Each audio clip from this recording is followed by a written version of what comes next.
Antes de começar, um aviso. Este episódio tem cenas fortes com descrições de violência e pode não ser adequado para todos os públicos. Qual? O presidente Jair Bolsonaro é um grande defensor do comércio de armas. Ele acha que todo mundo deveria andar armado. Defendemos o armamento para o cidadão de bem. O Bolsonaro costuma defender que uma pessoa armada pode reagir numa situação de um assalto ou mesmo um ataque. Esse é um dos principais argumentos do Bolsonaro para ter ampliado o acesso de armas para a população em 15 de janeiro de 2019. Nesse dia, o Bolsonaro fez um decreto e uma cerimônia no Palácio do Planalto para anunciar a medida. Tudo durou 7 minutos e quando o Bolsonaro entrou no salão, metade das cadeiras estavam vazias. De pé do lado do presidente estavam os ministros e o vice-presidente, o general Hamilton Mourão. Na hora de assinar o decreto, o Bolsonaro pegou uma caneta, mostrou para a câmera e disse o seguinte: o povo soberanamente decidiu, por ocasião do referendo de 2005, para lhes garantir esse legítimo direito à defesa, eu, como presidente, vou usar essa arma.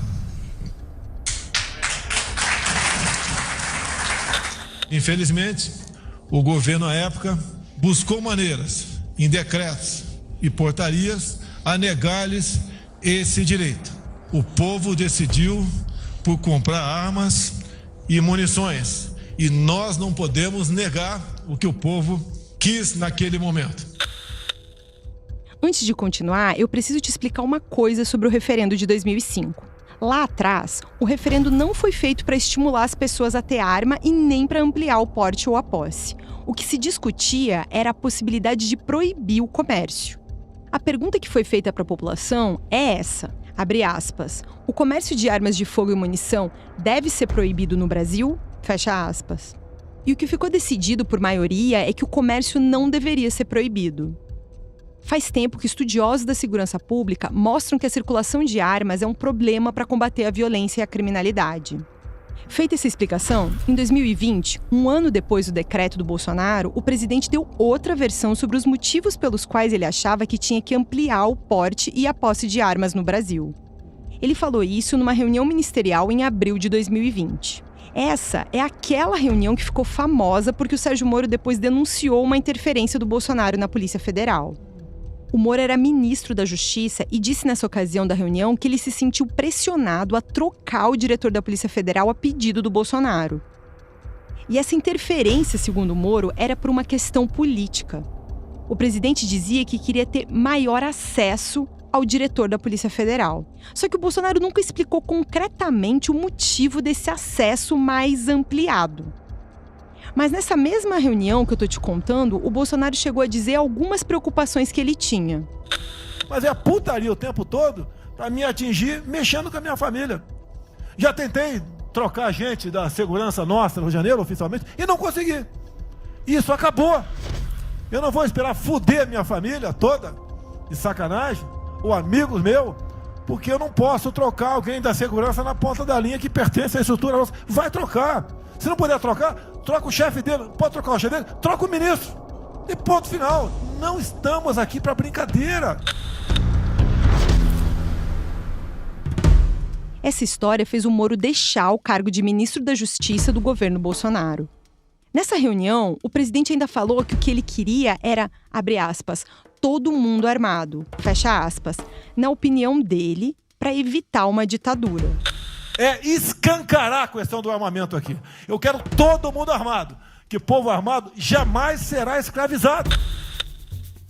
Entre o decreto e a reunião ministerial, o Bolsonaro mudou o discurso. Então não era mais para segurança e sim por uma questão política. Bom, depois desse decreto, o Bolsonaro ainda fez outros, ampliando o número de munições e tudo isso foi parar no Supremo Tribunal Federal porque o PT e o PSB questionaram a legalidade das medidas. E quando a gente estava fechando essa temporada, o ministro Edson Fachin decidiu suspender os decretos em uma liminar por causa das eleições de 2022. Na opinião do ministro, a disputa, abre aspas, exaspera o risco de violência política, fecha aspas. A decisão do ministro Fachin veio um pouco depois de alguns casos violentos. Em 2022, um tesoureiro do PT em Foz do Iguaçu foi assassinado a tiros por um defensor do Bolsonaro. Tô te contando todas essas coisas porque o próprio presidente já passou por um assalto e fez aquilo que todo mundo é orientado a fazer: não reagir e entregar tudo que os bandidos pedirem. A história desse roubo em 95 simboliza muitos problemas da segurança pública. O primeiro deles é a conivência entre os traficantes de drogas e a polícia. E a investigação sobre os responsáveis por esse caso também demonstra como o Estado trata as pessoas de modo diferente, criando o cidadão de primeira e de segunda classe, resolvendo um crime e deixando o outro impune. E, em geral, a solução do caso é mais rápida quando a vítima tem mais poder, o que quase nunca acontece para as vítimas mais pobres. As consequências do assalto que o Bolsonaro sofreu têm como cenário a favela de Acari, na zona norte do Rio, um local marcado pela violência policial há décadas. E tudo isso, tanto o assalto como a violência em Acari e a evolução desses grupos de milícias no Rio de Janeiro, se cruza com a história de outro policial que se tornou um matador perigoso e conhecido. Agora eu tô falando do Rony Lessa, acusado de assassinar a vereadora Marielle Franco em março de 2018. Ele e o Adriano da Nóbrega, de quem eu te contei ao longo dessa temporada, foram apontados pelo Ministério Público como dois dos maiores criminosos do Rio. O Rony Lessa não ganhou homenagem do clã Bolsonaro, mas recebeu ajuda e era vizinho do presidente até ser acusado pela morte da vereadora Marielle Franco. É bastante coisa, mas eu vou te ajudar a entender.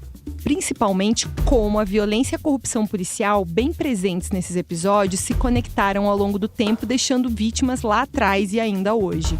O mundo político completa e alimenta essa roda viva violenta. Eu sou Juliana Dalpiva e esse é o quarto e último episódio da segunda temporada do UOL Investiga, Polícia Bandida e o Clã Bolsonaro. Tem gente que é favorável à milícia. Violência se combate com violência. E se for o caso, matando. Esse grupo de extermínio, no meu entender, são muito bem-vindos. Não se pode estigmatizar a milícia. Isso é ser radical, isso é ser racional. Tá ótimo aqui. Aham. Vou encontrar alguém aqui que vem me buscar. Obrigada. Tchau, tchau. No dia 21 de junho de 2022, eu fui até o Hospital Ronaldo Gazola, na zona norte do Rio. Foi lá que eu marquei de encontrar com a Bruna Aguiar. Ela é uma ativista de direitos humanos que mora em Acari, lá onde uma moto e uma arma do Bolsonaro foram recuperadas depois de um assalto na Vila Isabel em 1995. Você vai me ouvir chamando ela de Buba porque é assim que todo mundo conhece a Bruna. Fazia anos que a Buba conhecia uma história sobre como as coisas roubadas do Bolsonaro voltaram para ele. A portaria do hospital onde a gente se encontrou fica quase do lado de uma das entradas da favela de Acari. Tudo bom? Muito prazer. Obrigada pelo trabalho. Eu fui até Acari para conversar com ela e também pedi para a Buba me mostrar onde funciona aquela que um dia ficou conhecida como a Roubalto. É assim que era chamado, em 1995, um mercado a céu aberto que funciona aos domingos na Avenida Pastor Martin Luther King Jr., na zona norte do Rio. Agora tem até uma estação de metrô por ali, a Fazenda Acari. Nesse lugar, por muito tempo, foi comum encontrar peças de carros roubados à venda. Mas como a Buba me falou, hoje em dia esse mercado continua funcionando aos domingos, mas se chama Feira de Acari. Para a gente conversar com calma e mais segurança, a Buba me levou para a sede do coletivo Fala Acari. Nessa caminhada, a gente conversou sobre o roubo da moto e da arma do Bolsonaro. Ela também falou sobre o Delei, um defensor de direitos humanos da comunidade que acompanhou a história do assalto em 95. O Delei, ele hoje é do coletivo Fala Acari também. Sim. Ele é um dos fundadores do coletivo junto comigo. E ele sempre contou essa história pra gente e depois também, quando... tem pouco tempo, assim, eu não lembro exatamente se foi... acho que foi na campanha eleitoral para presidente. Isso meio que voltou à tona, né, porque o atual presidente falou sobre isso, e aí o pessoal meio que procurou saber, e aí o dele contou mais uma vez a história, tipo, a público. Mas ele tinha já contado pra você antes sobre essa história? Ele falava com alguma frequência sobre isso? Sim, porque a gente estava vendo já também essa infeliz ascensão do Bolsonaro na política para a população, né? Porque a gente sempre acompanhou os passos dele, ele sempre comentou. E o Delei hoje vive numa situação de proteção, né? Sim. Ele tá, enfim, por causa de algumas denúncias que ele fez. Sim, né? sim. A gente faz protocolo de proteção, mas ele hoje está nesse protocolo um pouco mais intenso de não estar morando aqui. Eu volto, né? Eu voltei já há um tempo. Você chegou a sair também? Eu saí em 2016 e 2018. Mas aí, início de 2019, eu voltei e não saí mais. Mas você saiu também por uma questão de denúncias, de proteção, de ameaças? Isso.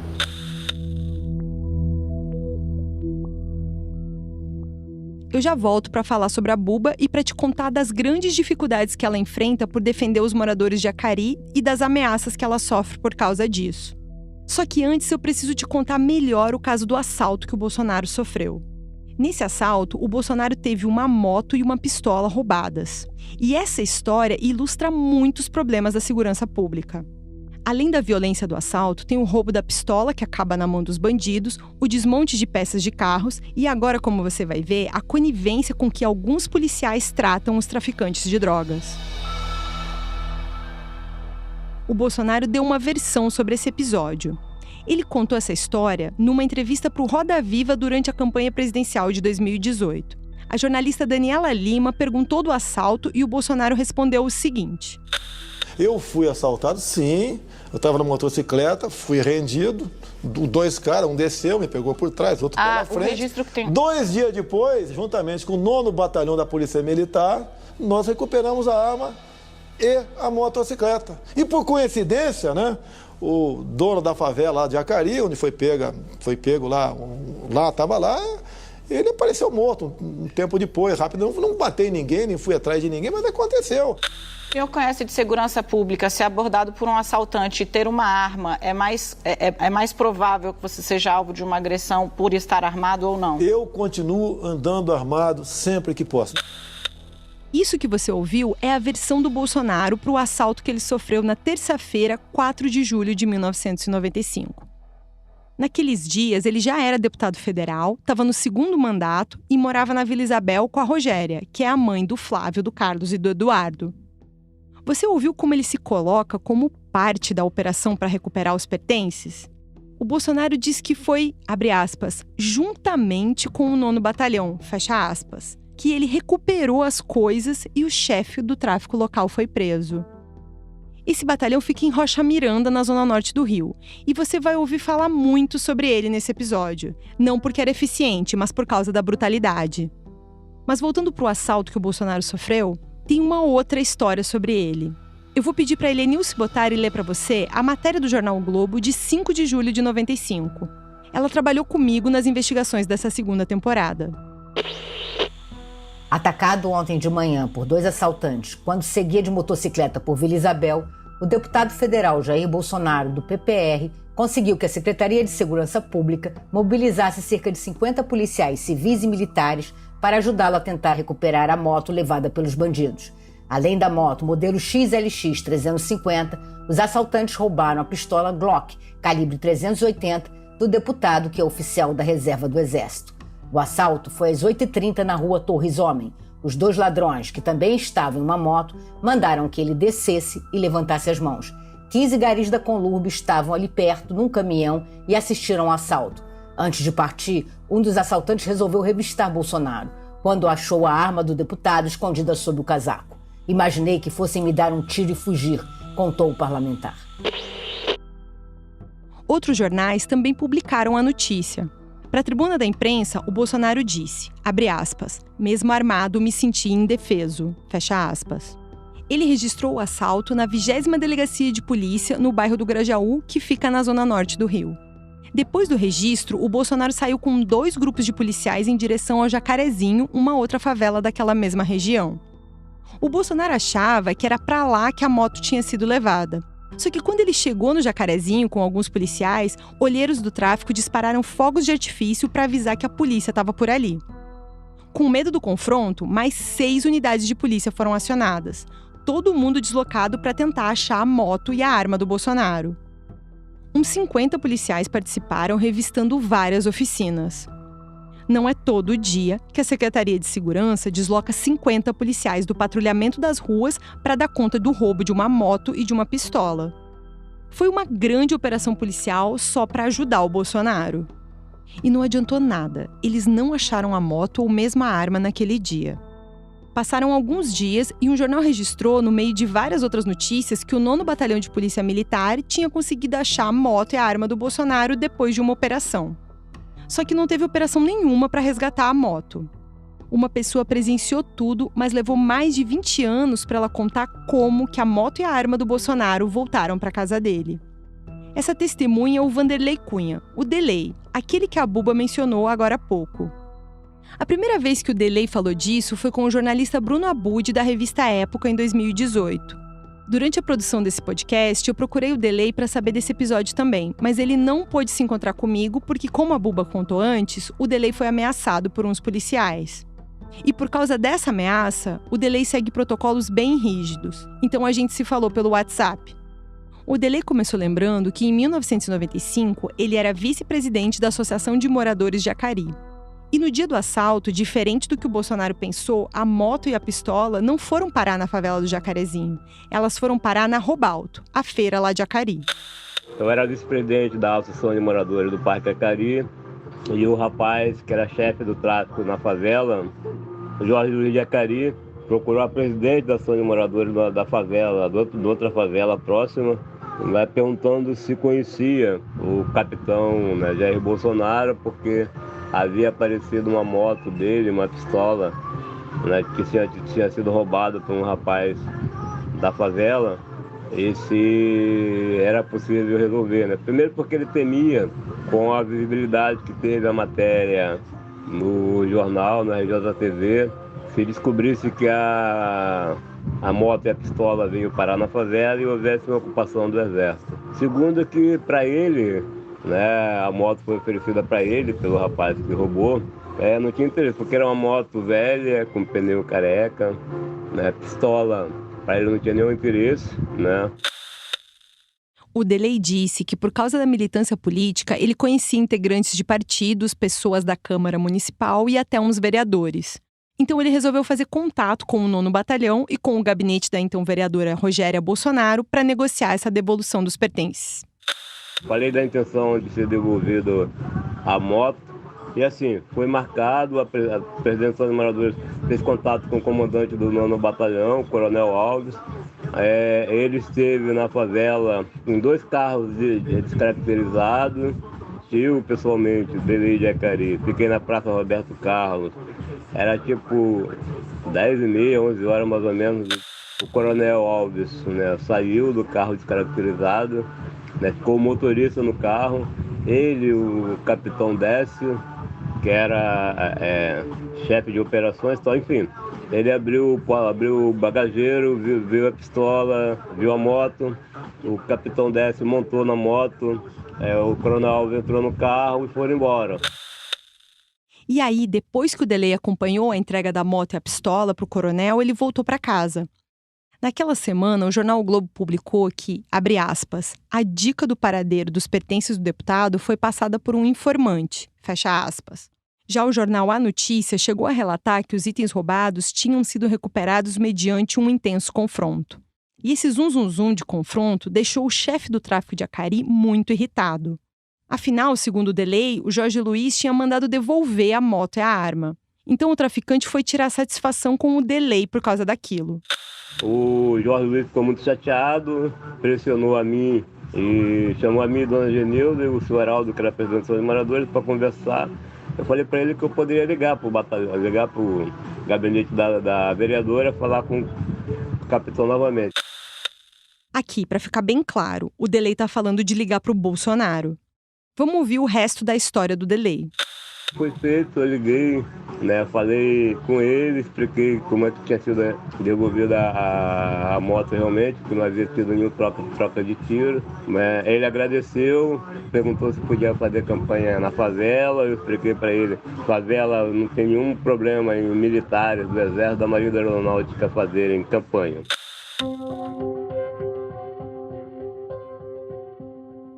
Sobre essa parte da história, o Bolsonaro nunca disse nada. E esse telefonema do delay também não resolveu as coisas para o traficante Jorge Luiz, que passou 8 meses sendo procurado até ser preso na Bahia. Antes de avançar no tempo, um parênteses aqui. Depois de 20 dias do assalto, aconteceu uma situação bastante inusitada. O Bolsonaro virou um exemplo, mas não do que ele defende. O então secretário de Segurança do Rio, o Newton Cerqueira, usou o Bolsonaro para justificar um plano para coibir a venda irregular de armas e a liberação indiscriminada do porte. Para você entender, o Newton e o Bolsonaro eram amigos. O secretário conhecia o Bolsonaro fazia um tempo. O Newton Cerqueira era general da reserva do Exército e também integrou um grupo de militares que fez parte da repressão política na ditadura militar. Ele até foi denunciado por participar do atentado do Rio Centro, mas morreu em janeiro de 2022 sem ser julgado por isso. A Helenilce vai ler um trecho de uma notícia que saiu no Jornal do Brasil no dia 25 de julho de 95. Nessa ocasião, o Newton Cerqueira criticou a ampliação do porte, citando o caso do Bolsonaro. Cerqueira alegou que os fuzis e carabinas apreendidos são usados por forças armadas em tempos de guerra. A arma de guerra é uma arma de poder de destruição terrível. Nós não podemos entender uma polícia com esse tipo de armamento, mesmo porque o impacto desse projétil causa danos irreparáveis. Eu disse ao governador que não vê a necessidade da polícia ser dotada de tantas armas de guerra, defendeu o secretário. Segundo ele, as armas que estão nas mãos dos traficantes têm 4 procedências: desvios de depósito das Forças Armadas, importações fraudulentas, contrabando e assalto a sentinelas militares. A Secretaria prepara um plano para evitar a venda irregular e indiscriminada do porte de armas. Cerqueira afirmou: estamos observando critérios muito rigorosos, até mesmo o porte de arma, para empresários que alegam ser alvo de sequestro. O porte não dá segurança a ninguém, porque num assalto ou sequestro existe o fator surpresa. O secretário lembrou que o deputado Jair Bolsonaro, um capitão combatente da tropa de elite paraquedista, foi surpreendido e dominado por marginais.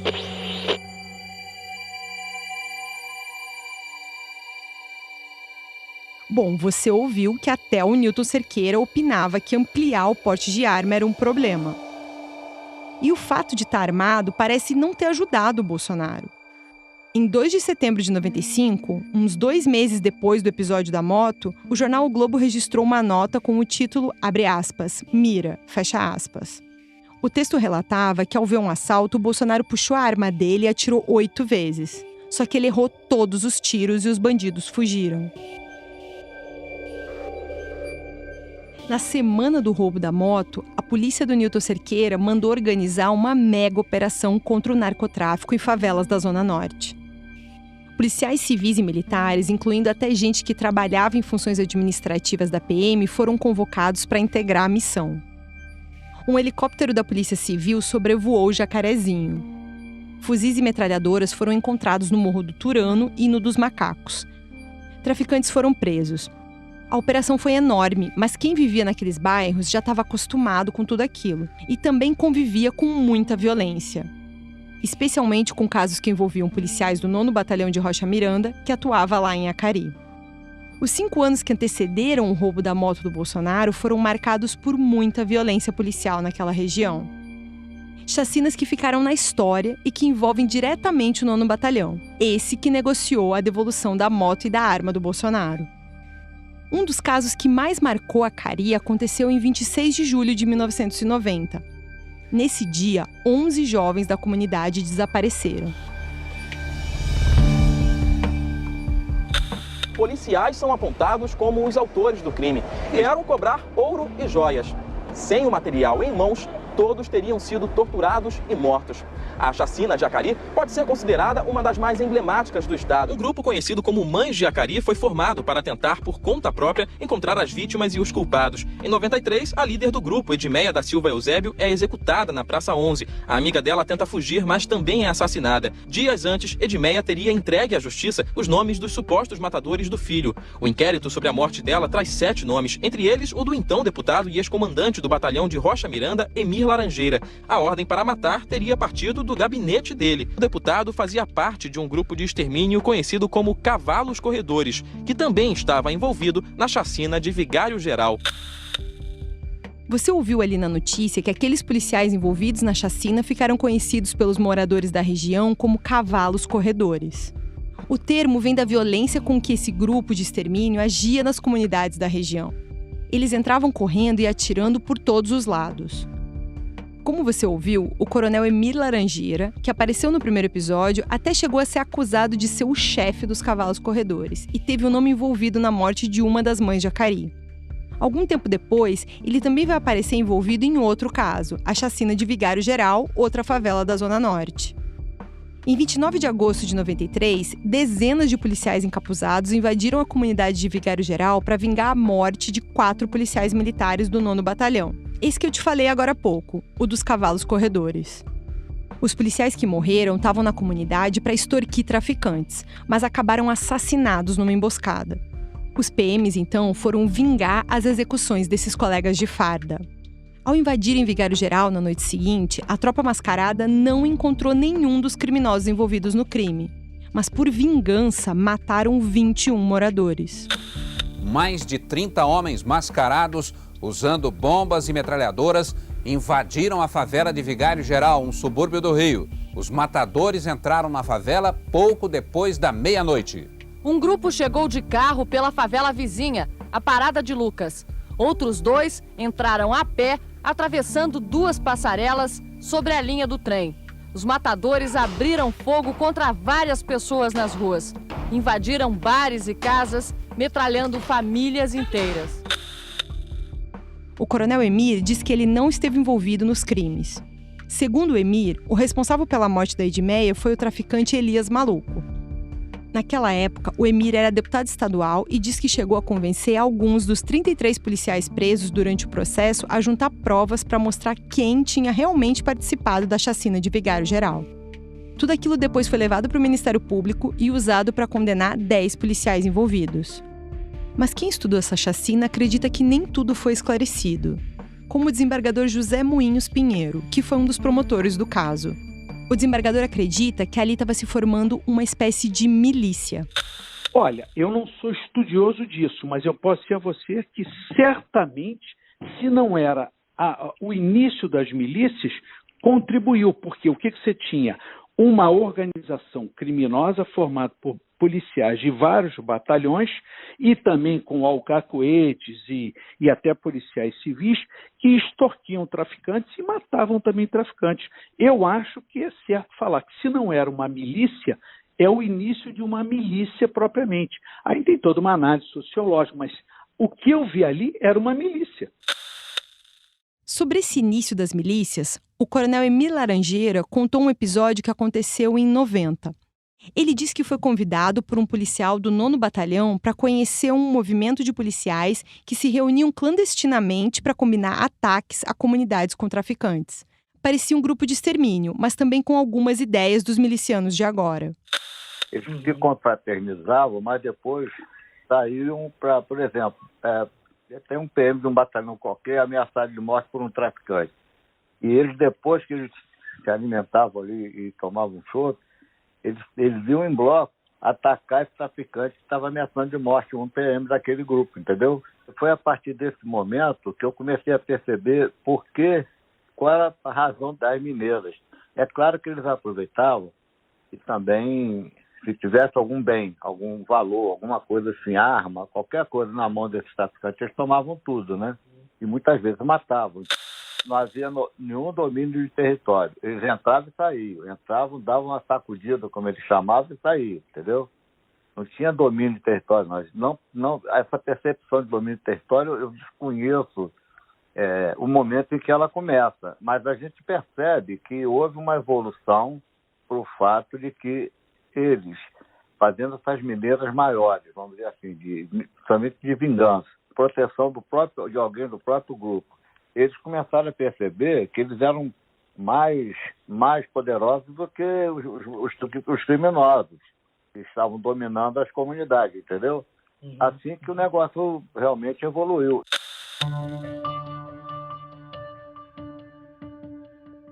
As histórias das chacinas e desse início das milícias mostram como eram alguns policiais desse 9º Batalhão, o mesmo que negociou a devolução da moto e da arma do Bolsonaro. E apesar de não ter contado tudo, o próprio Bolsonaro diz que se envolveu diretamente na busca dos pertences dele. 2 dias depois, juntamente com o 9º Batalhão da Polícia Militar, nós recuperamos a arma e a motocicleta. E por coincidência, né, o dono da favela lá de Jacari, onde foi pego lá, estava lá, ele apareceu morto um tempo depois, rápido. Não batei em ninguém, nem fui atrás de ninguém, mas aconteceu. Mas espera um pouco, eu já volto com o UOL Investiga, Polícia Bandida e o Clã Bolsonaro. É muito difícil hoje você dizer quem são os evangélicos. É muito fragmentado. Tem muita gente que vai para a igreja pela dor.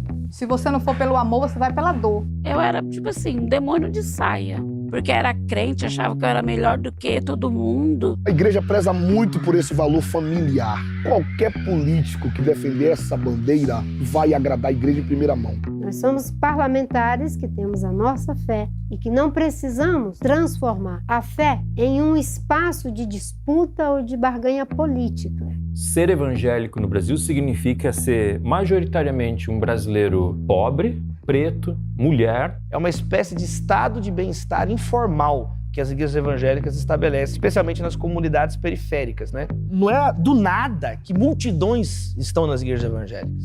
O documentário sobre evangélicos no Brasil, com 2 episódios, estará disponível em breve no canal UOL e no YouTube de Move.doc.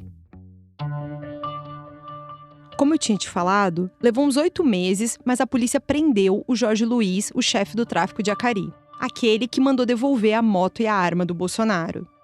O que aconteceu foi o seguinte. Em 1996, depois de várias operações, a polícia achou o Jorge Luiz em Salvador, na Bahia. Ele foi preso, levado para o Rio de Janeiro e colocado numa cela numa delegacia da Barra por volta das 11 horas da noite. Horas depois de manhã, o traficante foi encontrado com uma camisa presa, amarrada no pescoço e pendurado junto à grade de ferro que tinha na saída de ventilação da cela. Os pés estavam suspensos 12 centímetros do chão. Peritos disseram que foi um suicídio porque ele saberia fazer aquele tipo de nó, já que ele teria servido à Marinha. Só que aquela história não convenceu os familiares. E o governador Marcelo Alencar divulgou uma nota pedindo investigações e chamou o enforcamento de, abre aspas, suposto suicídio, fecha aspas. Para o governador da época, a morte impediu um depoimento de grande valor porque o Jorge Luiz tinha relações com vários outros importantes traficantes. Eu e a Helenilce pedimos para a Polícia Civil do Rio a cópia do inquérito do caso, mas a polícia não cedeu. Então não deu para saber se teve perícia, se o caso foi concluído ou se ele ficou parado durante todos esses anos.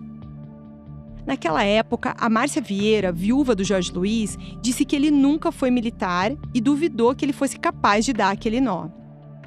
Ela disse que os policiais costumavam pedir dinheiro para o Jorge Luiz. Na última vez que ele foi detido, pagou R$500 mil para não ficar preso. E as consequências do roubo da moto do Bolsonaro não pararam por aí. Pesquisando os documentos do caso, a gente descobriu o quanto a polícia pode ser contraditória e negligente. Foi criada quase uma força-tarefa para recuperar as coisas do Bolsonaro, só que essa mesma polícia não foi capaz de denunciar o assassinato da viúva do Jorge Luiz e da mãe dela um mês depois da morte do traficante. Em 9 de abril de 96, policiais rodoviários encontraram 2 corpos de mulheres com vários tiros no peito e na cabeça às margens do quilômetro 178 na rodovia Presidente Dutra, em Nova Iguaçu. Era assim que estavam os corpos da Márcia Vieira, a viúva do Jorge Luiz, e da mãe dela, a Terezinha Lacerda. Para entender o que aconteceu com elas, eu e a Helenilce pedimos para ver o inquérito do caso que estava arquivado na 4ª Vara Criminal de Nova Iguaçu. E quando a gente leu os documentos, eu e ela descobrimos que a polícia recebeu várias informações que ajudavam a esclarecer o caso. Mas apesar disso, a delegacia não deu andamento e os assassinos nunca chegaram ao judiciário para julgamento. Por anos, a polícia deixou o inquérito parado. Um pouco depois das mortes, chegaram informações na Central de Disque Denúncia de que as 2 mulheres foram executadas em uma emboscada organizada por um bandido chamado Jorge Castro, mais conhecido como Lacraia. A polícia identificou ele como segurança do Jorge Luiz de Jacari. Na denúncia que chegou até a polícia, o Lacraia e outros 3 traficantes teriam sequestrado a Márcia e a Terezinha quando as 2 voltavam para Jacari. Entre os bandidos estava o Mauro dos Santos, que era o irmão do Jorge Luiz e queria ficar com os bens do irmão morto. As duas teriam sido executadas na favela a mando do Mauro e os corpos foram largados na Dutra. Só que nos autos, a família disse que nunca soube de herança e nem apareceu qualquer prova da existência disso. Em 7 de maio de 96, o Lacraia chegou a ser preso em Magé numa operação feita por policiais que investigavam desvio de armas. Mas a prisão dele não fez a polícia evoluir na investigação da morte das duas mulheres. A única denúncia que o Lacraia respondeu naquela época foi de desvio de 2 pistolas e algumas munições, mas isso não gerou condenação e ele acabou solto. Já o caso dos assassinatos permaneceu parado, esquecido no tempo, até que em 2005 o inquérito foi arquivado. E durante esses anos todos, a polícia registrou repetidamente nos autos, abre aspas, tendo em vista a carência de funcionários frente ao grande número de feitos e as ocorrências diárias, não foi possível dar seguimento ao despacho anterior, fecha aspas. Ou seja, a polícia nunca mais fez esforços para prender o Lacraia e os outros acusados pelo crime. Com isso, as mortes da Márcia e da Terezinha acabaram impunes. Mas eu ainda não terminei de te contar todas as histórias que se cruzaram a partir do assalto do Bolsonaro. O Delay diz que reencontrou o Coronel Alves, aquele que comandava o 9º Batalhão, responsável pela região de Acari, e que também estava presente na devolução da moto e da pistola do Bolsonaro. Vários jornais da época saíram que o capitão Bolsonaro teria pego a moto no pátio do 9º Batalhão em Rocha Miranda. Eu vi algumas matérias antigas de jornal nessa época. A informação que eu tenho, diferente dessa, dada pelo Coronel Alves em 2005, é que o Cabo Lessa teria levado a moto na casa do capitão Bolsonaro na Vila Isabel. Ponto. Segundo o Delay, o Cabo Lessa era o Rony Lessa. Você talvez já saiba. O Rony Lessa é acusado de ser um dos assassinos da vereadora Marielle Franco em março de 2018. A gente apurou que o Lessa era soldado do BOPE em 95, mas o Delay conta que o Coronel Alves relatou a presença dele naquela época. A informação dada por ele é que o Cabo Lessa teria levado a moto, entregue a moto na casa do Bolsonaro, na Rua Torres Zone. O que contrasta com a informação que eu li no jornal de que o capitão Bolsonaro teria pego a moto no pátio do 9º Batalhão, teria ido lá e pego a moto. Bom, basicamente isso, entende? É que eu tenho. A única certeza que eu tenho é que o Cabo Lessa, que foi reformado como sargento, de alguma maneira, pelos 4, 5 minutos, ou 10 minutos, conheceu o capitão Bolsonaro e a família Bolsonaro. Ao se defender da acusação do assassinato da vereadora Marielle Franco, o Rony Lessa costuma negar que tenha participado do crime. Eu pedi uma entrevista para o Rony Lessa, mas ele não quis gravar. E no dia 5 de setembro, eu procurei o advogado dele para falar sobre esse episódio da devolução da moto e da arma do Bolsonaro. O que o advogado me disse é que levaria 1 mês para ele conseguir acessar o cliente na prisão em Campo Grande, no Mato Grosso do Sul. Por isso, ele não ia retornar antes da publicação do podcast. Eu perguntei para o presidente Jair Bolsonaro se ele se recordava do Rony Lessa ter participado da devolução dos pertences em 95. A equipe de assessoria do presidente enviou uma nota que eu vou ler para você. Abre aspas. Sobre a devolução de bens roubados do presidente Jair Bolsonaro há mais de 20 anos, não há muito o que comentar. Os bens foram recuperados e devolvidos pela polícia. Fecha aspas.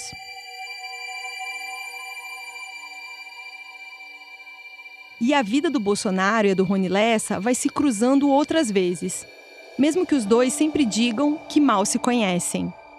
O Rony Lessa era vizinho do Bolsonaro no condomínio Vivendas da Barra, aquele onde o presidente morava antes da posse em 2019. Numa entrevista para jornalistas Marina Lang e Sofia Cerqueira, publicada na revista Veja em março de 2022, o Rony Lessa admitiu que teve a ajuda do Bolsonaro durante um tratamento médico para colocar uma prótese em 2009. O Lessa perdeu uma perna depois de um atentado quando ele ainda estava na polícia, mas já trabalhava para o Jogo do Bicho. O Rony Lessa foi atendido pela ABBR, que é a Associação Brasileira Beneficente de Reabilitação, e o Bolsonaro era patrono da associação. A ABBR, ela tem um convênio, não é com o Rony Lessa, com o Jair Bolsonaro, não. É com a polícia. Tanto com a polícia civil quanto com a polícia militar. Todos têm que ir para lá. E o Bolsonaro, por si só, como palanque para ele, é uma questão Ele gosta de ajudar a polícia, porque na verdade quem botou ele no poder. Pô. Então, quando ele sabe de uma pessoa, ele vai interferir, mas na verdade ele não estava ajudando o Rony, estava ajudando o policial que fez a perna. Para recapitular, o Bolsonaro foi assaltado, perdeu uma moto e uma arma. E para recuperar os pertences, o Bolsonaro contou não apenas com a boa vontade do chefe do tráfico da favela, o Jorge Luiz, como também com o compadrio desses traficantes com os integrantes do 9º Batalhão em Rocha Miranda. E foi ali que ele pode ter conhecido o Rony Lessa, que décadas depois seria acusado pela morte da vereadora Marielle Franco. Nos outros episódios, eu te falei do Adriano Nóbrega, aquele ex-capitão do BOPE que o Bolsonaro homenageou e depois virou um matador de aluguel. O Adriano conhecia o Rony Lessa desde o tempo da polícia. A diferença é que o Lessa não era próximo do Bolsonaro como o Adriano. O Lessa, por exemplo, não ganhou homenagem dos Bolsonaro. Ele ganhou de outros políticos. Mas o Lessa também fez parte desse momento de muita violência nos anos 90. Ele também foi do Exército e, como eu te falei no primeiro episódio, ele ganhou uma carteirinha da Escuderie Lecoq em 1989, antes mesmo de entrar para a polícia em 1991. E o Lessa também serviu nesse mesmo 9º Batalhão de Rocha Miranda, esse em que os policiais eram chamados de cavalos corredores.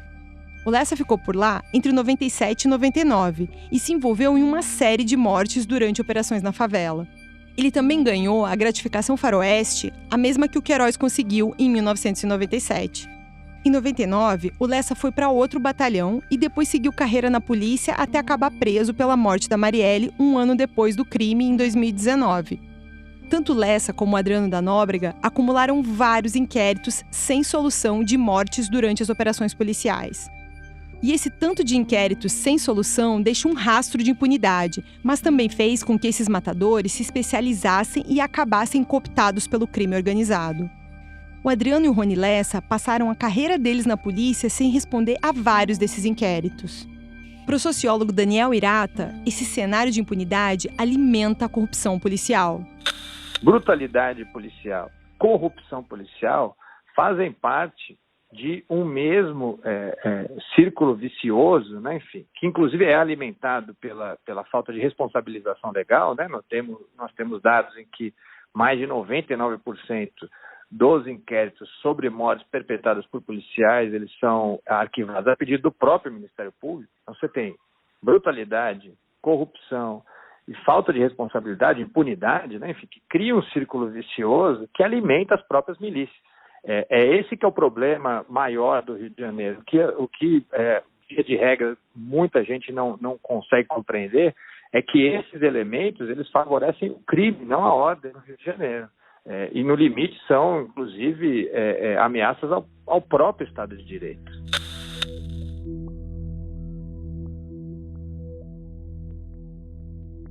Nesse círculo vicioso surgiram vários homenageados pelo clã Bolsonaro. Primeiro a violência durante as operações policiais, depois as condecorações por uma suposta bravura em função dessas ações com mortes muitas vezes nem investigadas. E na sequência, alguns desses policiais aparecem envolvidos com organizações criminosas. O caso mais recente envolve o ex-secretário de Polícia Civil, o delegado Alan Turnovski. Ele foi preso no dia 9 de setembro de 2022. Os promotores dizem que o Alan Turnovski atuava como um agente duplo na disputa entre os bicheiros. Ele usava o sargento Rony Lessa para obter informações e repassar para o grupo adversário. Antes, o delegado estava fazendo campanha para deputado federal pelo partido do Bolsonaro. Aliás, foi indicado para o cargo de chefe da Polícia Civil pelo senador Flávio Bolsonaro. Além disso, o Alan Turnovski estava fazendo campanha usando o número de mortos de uma chacina no Jacarezinho em 2021. O delegado nega as acusações, mas a denúncia contra ele ainda está tramitando. Mais uma coisa, o delegado recebeu a medalha Tiradentes em 29 de novembro de 2010, por um pedido do agora senador Flávio Bolsonaro e do ex-deputado Paulo Melo. O Alan Turnovski também foi quem pediu um padrinho para o Queiroz quando o ex-assessor do Flávio trabalhou um tempo com a Polícia Civil. Eu te contei disso no episódio 2. Mas essa lógica de valorização da violência não precisava funcionar assim. E existem até resultados disso. O coronel Robson Rodrigues, que chegou ao comando do Estado-Maior da PM, sempre trabalhou a partir de pesquisas e evidências e, em determinado momento, ele afastou os policiais que mais registravam mortes. Isso deu um impacto importante para a segurança desses locais. A gente precisava fazer, a gente estava no movimento de fazer uma análise toda da estrutura que levou àquilo, né? Então a gente começou a pegar esses policiais que mais se envolviam para fazer uma análise, inclusive de sofrimento mental, né, da capacidade técnica dele, a capacidade cognitiva, para saber que estruturas ou não cumpriam o seu papel no controle ou numa melhor qualificação desse policial, ou não cumpriam o seu papel de prevenção de saúde física, saúde mental, prevenção correcional, né? Então todas essas estruturas eram questionadas a partir desses resultados que a gente colhia lá na ponta. E aí a gente buscou alguns especialistas para trabalhar em indicadores para a gente poder ter um monitoramento mais complexo, né? E a gente conseguiu, inclusive, reduzir de uma maneira significante a letalidade, conseguimos analisar, tirarmos algumas conclusões, né? Os policiais, eles, quando tinham comprometidas as suas estruturas mentais, principalmente aquelas de tomada de decisão, eles eram um risco, não só para ele, para a família dele. Então você tinha ali uma das explicações para a polícia que mais mata e que mais morre.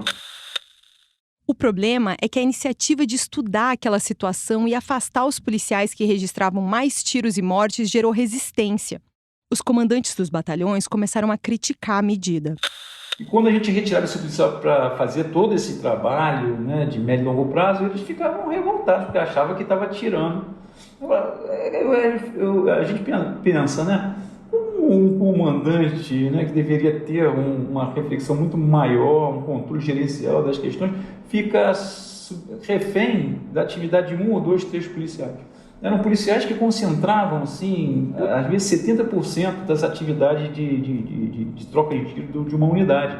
E nem por isso você tinha redução dos indicadores daquela área. Pelo contrário, quando nós começamos a intervir o Estado-Maior, é que nós tivemos números muito melhores. Então a gente provou por A mais B que aquilo destruía completamente aquele discurso falacioso, pobre, simplificador, mas que te dá um certo conforto, né? O coronel Robson acredita que alguns desses comandantes chegaram a procurar o Flávio Bolsonaro para reclamar da medida. Eu acredito que alguns desses comandantes devam ter utilizado o Flávio como um canal. Institucionalmente eles não tinham, porque as evidências eram claras, e isso era mostrado nas reuniões, os números estavam ali, e eles tentaram fazer isso indo direto ao Flávio, por causa dessa rede que o Flávio já tinha construído, o deputado, né? E esse deputado teve um discurso dele lá na Alerj, né, atacando a mim e ao professor Inácio Cano, né, que o Inácio participou desse projeto, nos ajudou, e aí destruindo, fazendo também o palanque dele lá para esse público, né? Mas essa atuação preocupada com a saúde mental dos policiais acabou. A crise financeira no estado do Rio de Janeiro, que também chegou às unidades de polícia pacificadora, acabou com todo aquele projeto que tinha reduzido os homicídios. Entre maio de 2021 e junho de 2022, foram realizadas 3 das 4 operações mais violentas desde 2007. Só nessas 3 operações, morreram 70 pessoas. Em um dos casos, em 21 de julho de 2021, 17 pessoas morreram durante uma operação no Complexo do Alemão. O Bolsonaro só lamentou a morte do cabo da PM, Bruno de Paula Costa. Hoje eu liguei para atender a irmã do cabo da Polícia Militar, executado pela bandidagem ontem, quando chegava na UTP. Teve uma mãe de 3 filhos. Olha, eu não vou entrar em detalhe aqui, não. Se essa mãe inocente... Se eu ligar para todo mundo que morre todo dia, esse fato de repetição é um cabo paraquedista, é meu irmão e ponto final. O presidente da República não teve uma palavra de solidariedade sobre a morte da moradora Letícia Marinho Salles, de 50 anos. Segundo parentes, ela passava de carro no momento do tiroteio e acabou sendo atingida por um tiro disparado por um policial. Essa violência policial que fica impune foi vista por muita gente do sistema de justiça. O desembargador Fábio Shoa Montenegro, do Tribunal de Justiça do Rio, acompanhou casos assim nos 27 anos em que ele trabalha como magistrado. Ele assumiu interinamente a 4ª Vara Criminal de São Gonçalo depois do assassinato da juíza Patrícia Cioli em 2011. A juíza ficou conhecida por punir casos de autos de resistência envolvendo policiais do 7º Batalhão de São Gonçalo. Por muitos anos, o desembargador Fábio Shoa Montenegro também acompanhou milhares de autos de resistência, porque ele era o titular do primeiro tribunal do júri da capital. A não investigação, né? A investigação mal feita, a não punição desses episódios, a senhora acha que contribui para que, enfim, a criminalidade venha até para dentro da própria polícia? Porque a gente vê esse caminho, né? Claro. É a impunidade fomentando a criminalidade. O desembargador tem algumas sugestões. Por causa da longa experiência, ele foi ouvido na CPI dos autos de resistência da Alerj em 2017. O Fábio Shoa sugeriu uma série de recomendações que poderiam diminuir a violência e garantir o trabalho dos policiais.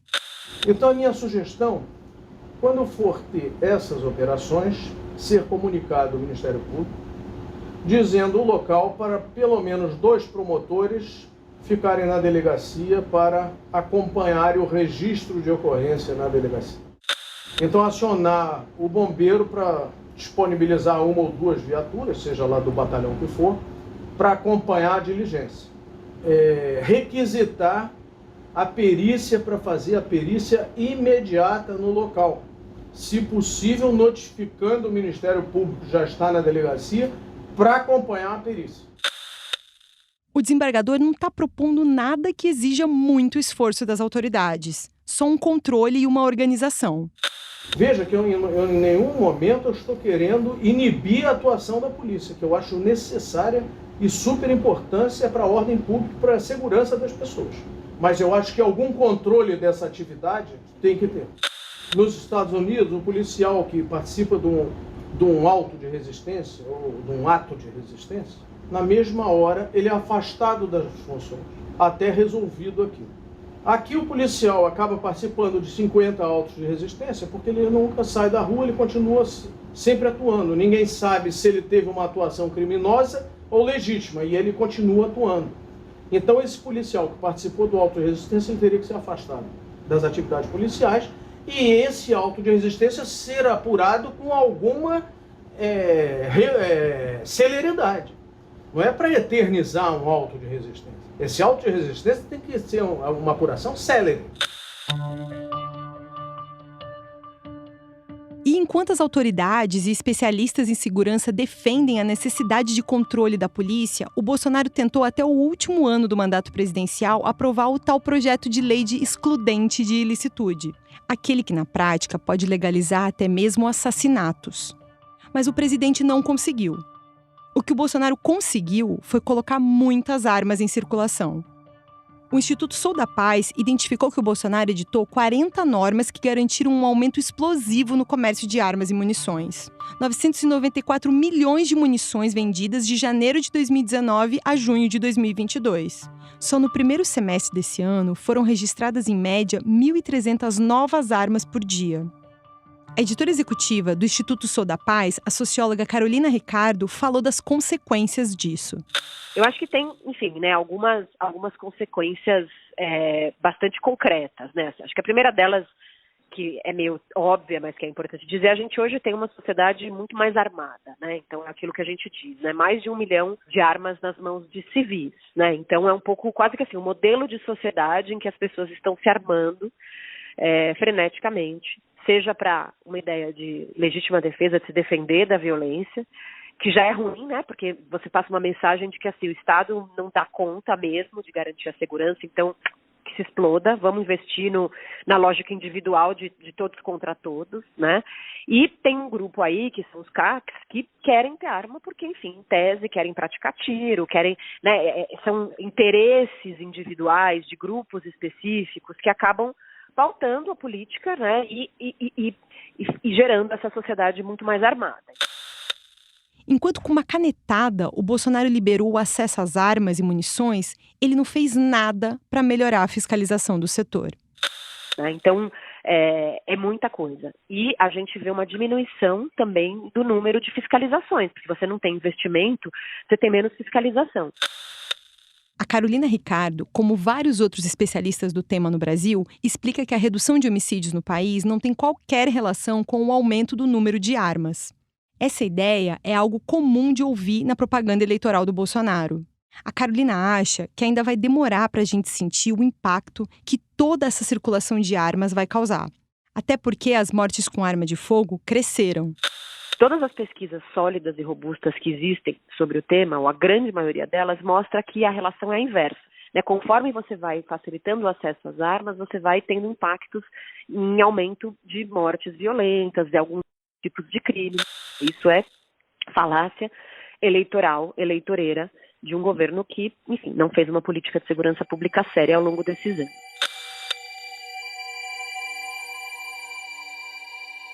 No início desse episódio, eu te falei da Buba e disse que ia contar mais sobre ela. A Buba trabalha já faz algum tempo como ativista e defensora de direitos humanos. Ela garante a dignidade das pessoas. Quando tem operação policial, a Buba ajuda a proteger os moradores de agressões. O mesmo trabalho que ela aprendeu a fazer com o Delay. Mas isso fez a Buba virar um alvo desses policiais violentos que muitas vezes não respondem pelas mortes nas operações. A gente faz um acompanhamento, eu e Delay principalmente, a gente sempre fez acompanhamento de familiares de vítimas de violência policial ou das próprias vítimas, quando as vítimas queriam denunciar ou quando isso gerava alguma espécie de, mesmo que não fosse para frente juridicamente, mas virava um dado, no Ministério Público e tal. E só que, isso. E eu, por ser bem mais nova, já era tecnológica e tal, eu registrava as operações, registrava dando material em casa de morador. Com celular. Tirava foto, assim, eu não costumava fazer vídeo, porque nem era tão midiático assim, fazer vídeo. Ou então, eu que era responsável por filtrar as fotos que os próprios moradores faziam. Eles te mandavam no WhatsApp? E aí eu via, o que dava para publicar, ou o que dava para guardar e mandar para defensores, enfim. E, obviamente, com isso, a gente conseguiu que a Cari tivesse uma maior visibilidade nessa questão das violações de direitos durante a operação, assim. E a Buba seguiu fazendo o trabalho dela, mas aquilo incomodava demais os policiais da região. E aí, um dia, de tanto que a Buba fez denúncias, um grupo de policiais resolveu sequestrar ela. Eu escutei a buzina e tal, aí eu olhei pra trás e perguntei, se era pra mim. E aí o policial que tava na frente falou que sim, aí eu fui, e aí ele, meio que ajeitou, manobrou lá o outro, a viatura. E aí eu achei que era uma abordagem de revista e tal, eu falei, a gente quer conversar com você, tem como você entrar? Aí eu falei assim, o quê? Você quer olhar minha bolsa, minha mochila? Pra você olhar minha mochila, não precisa eu entrar na viatura. Aí o que tava atrás abaixou o vidro, tava com a arma no colo, não sei o que era, mas geralmente é um fuzil que eles andam. E aí ele passou a mão assim no fuzil e falou assim, se eu fosse você eu entrava, a gente só quer conversar. Aí eu, obviamente, depois de uma atitude dessa, eu entrei. E aí eles foram para aquela parte que dá na Dutra. E ali é uma região de indústria, não tem pessoas passando o tempo todo, tem gente passando de carro. Mas, assim, ninguém vai ficar olhando para o que está acontecendo dentro de uma viatura. Pelo contrário, as pessoas, justamente pelo fato de ser uma região deserta, e há um tempo atrás já teve muito assalto ali, então as pessoas olham a viatura e elas associam a segurança. Então, assim, tá ok, não tem nada de mais acontecendo ali. Só que ali eles começaram a me ameaçar. O que estava dirigindo, ele me passou, pela postura dele, como se ele estivesse ali contra a vontade. Ele mal olhava, ele tava ele abaixava a cabeça o tempo todo, ele tava com um boné na PM, mas ele abaixava a cabeça o tempo todo, como quem não queria olhar o que estava acontecendo. E aí, ele pararam, né, a viatura, e foi quando eles começaram a falar um monte de besteira e tal. E aí eles pegaram, o que estava na frente pegou e entregou para o que estava atrás a impressão de um artigo, no caso era essa entrevista que o diretor da ONG tinha dado, falando sobre o que tinha acontecido aqui em Acari. E aquela coisa, tipo, você é o tipo de pessoa que tem que morrer igual as pessoas que você defende e tudo mais, e que não sei o quê. Os policiais falaram pra você? Falavam isso o tempo todo. E aí ele amassou o papel e mandou eu engolir. Só que era, tipo, humanamente impossível engolir um bolo de papel A4. Então eu fiquei com a garganta lesionada. Ele forçou na sua boca isso? Não, ele amassou e me deu pra eu engolir. Ele não enfiou. Só que eu não conseguia, mas era o ato da humilhação, assim. Ele sabia que eu não ia conseguir. Ele ficou olhando isso? Olhando, ele você olhava, fazer isso? E ele ria. Os dois que estavam, tipo, o do volante realmente ele não teve reação, assim. Um que estava do seu lado e o outro que estava na sua frente. E o que estava na frente no banco do carona. E eles riam e tal, e aí depois mandou eu limpar o cano do fuzil com o dedo, e aí ele ficava zoando, falando assim, nossa, que prazeroso ver a Buba Aguiar limpando meu fuzil, quase gozando, que não sei o que e tal, e o da frente ria e tal.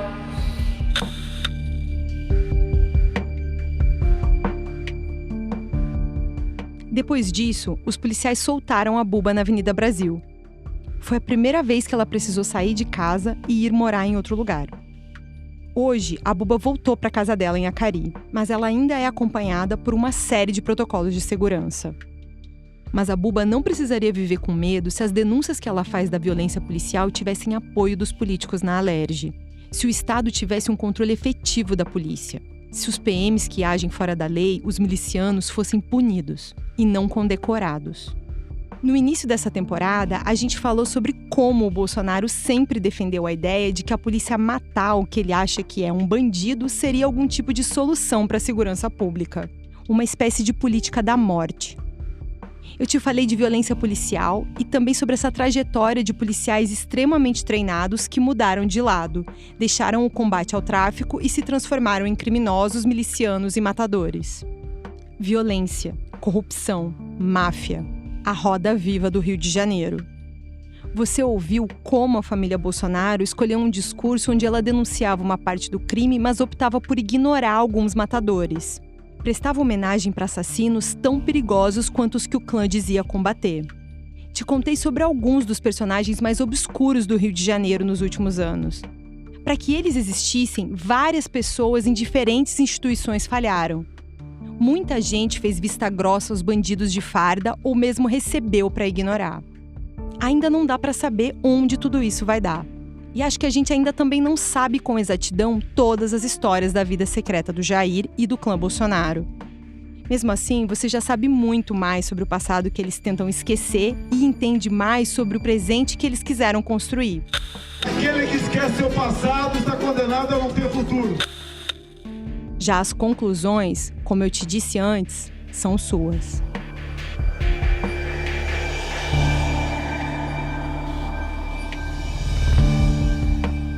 Este episódio usou áudios do UOL, da TV Brasil, da TV Cultura, da TV Bandeirantes, da TV Globo e da revista Veja. O UOL Investiga, Polícia Bandida e o Clã Bolsonaro é apresentado por mim, Juliana Dalpiva. A reportagem e pesquisa foram feitas por mim, Juliana Dalpiva, pela Helenilce Bottari e pela Naomi Matsui. A Helenilce também fez algumas narrações desse episódio. O roteiro foi escrito por mim, Juliana Dalpiva, e pela Helenilce Bottari, com revisão da Juliana Carpanês. O desenho de som e a montagem são do João Pedro Pinheiro. A produção é da Natália Mota. O design é do Eric Fiore. A direção de arte é da Gisele Pungan e do René Cardilho. A coordenação é da Juliana Carpanês, da Lúcia Valentim Rodrigues e do Graciliano Rocha. O projeto também conta com Alexandre Gimenez e Antoine Morel, gerentes de conteúdo, e Murilo Garavello, diretor de conteúdo do UOL. Agradecimentos a Pedro Capete, Flávio Costa, Igor Melo e Cláudia Cotes.